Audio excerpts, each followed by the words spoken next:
Okay friends, where is the almost new Alphard T5? It just started at 109,800 some time ago. To be honest, it is not too expensive, and it is within a sale price of 100,000 to 150,000. Its most direct competitors are BYD's 45 Plus, including the zero running 410, and both cars are dual power models. There are both pure electric and hybrid vehicles. What about this Alphard T5? This time it has also added its extended range version, so this time our main core is to see how its extended range system performs in this market. There is a very popular competitor that is the leading 410. It even puts LiDAR to the 130,000 level for you, so friends who have requirements for driving assistance may be more confused, such as LiDAR or like now.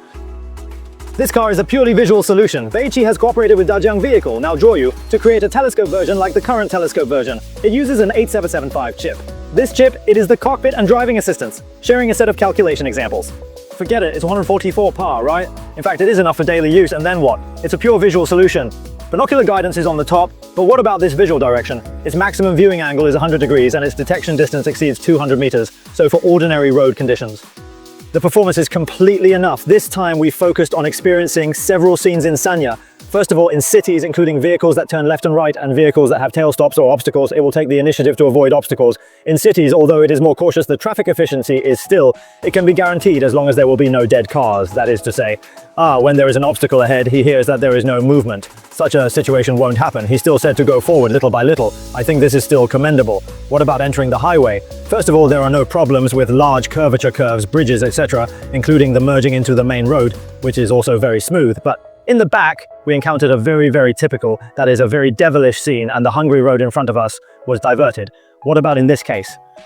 The vehicle will take the initiative to slow down and even say that it can, well, identify the water horse bucket next to it and then make a very smooth pass. So I think in good weather, this pure vision does a very good job in handling this kind of road conditions.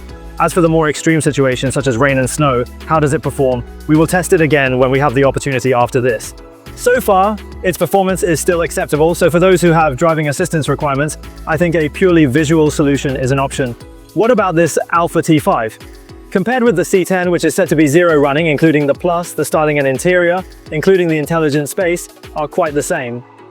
There are certain distinctions in minor aspects, such as the styling design that makes this vehicle appear more youthful, complemented by a newly added shade that looks stunning under sunlight and shimmering waves. The front row interior adheres to a minimalistic design approach, while the rear space benefits significantly from the car's proportions, its length surpassing 4.7 meters and a wheelbase exceeding 2.8 meters, offering a spacious rear row experience with outstanding performance.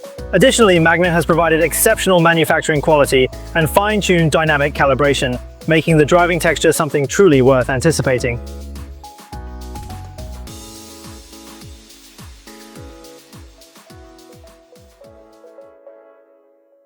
Okay, let's drive this brand new almost Alphard T5. First of all, we tried its pure matte today, and we also tried the value-added value. As for the pure matte, we mainly did a high-speed energy consumption test, and then there are only 3 people in the car, and the adults are not light, so what then? The air conditioner is about 23 degrees in Sanlaopeng. Then I drove on a highway, covering about 30 kilometers. The average speed was steady above 100 km, peaking at 100 or 112 depending on speed limits. In this scenario, the energy consumption reached approximately 17 kilowatt hours. To be honest, this result seems reasonable when considered. It's not too low, but it actually needs to meet high-speed conditions like this, and today's constant peak in Sanya, including the headwind, is actually very strong. In this case, with such data, the official said that it's pure electricity, the energy consumption is about 10 degrees to 12 degrees. Such a level, in fact, means to say, if you say that you can achieve this energy consumption figure by running very extremely, then if you are used to opening and closing a little wide, including going uphill and downhill, etc., this situation is added in, and it is also said that high speed is added in, then I think 17 kilowatt hours of electricity is an upper limit, and 17 kilowatt hours of electricity is also an acceptable level. Then this is the energy consumption of its pure electricity. Then Zhengzheng is what I am most concerned about.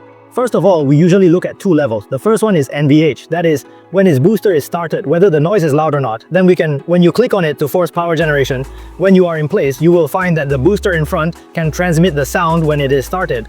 But after starting the car, you will not feel it when the booster is restarted at this time, because it involves some wind noise and road noise and then some sounds from various environments. You can almost block the sound of the booster. So I think this booster is quite quiet, including jitter and so on. You really can't feel the ordinary booster. If the jitter is more obvious, you can feel it a little bit on the sole of your foot and add some road covers, etc. But I think the whole NV control of this additional design is relatively good. In addition, the current set of amplifiers on this model provides a pure line battery life of 215 kilometers. If you are commuting in the city, 215 kilometers is enough, and its mingle era is specialized. An extended range battery. It is also a 3C magnification 30 to 80%. In fact, 15 minutes is enough, so you can completely drive it as a pure electric vehicle. But this is a manifestation of its extended range, and the key thing is its acceleration from 100 kilometers to 100 kilometers, which is a little more than 6 seconds when fully charged. Even if your battery is relatively poor, in fact, like our current battery is 33%, it is in a state that is about to be poor. In this case, you can go to the expressway again. It will soon reach 100 too when it reaches the end, so I don't think there is much problem with the power performance of his booster series system. Of course, this is the charging efficiency of his booster. Power includes, say, motor. The power output of the entire 20 million motor is still relatively good. It consumes some models of the same level, usually around 108, but it is now 200. In this way, the guarantee of motivation will be better.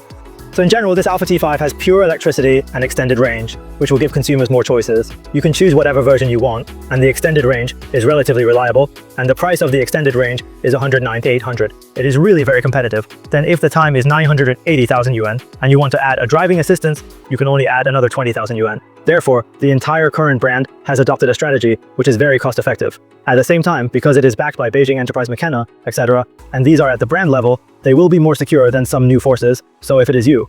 As for some of the things we just mentioned, we also talked about leading the C10, and who would you choose for this car?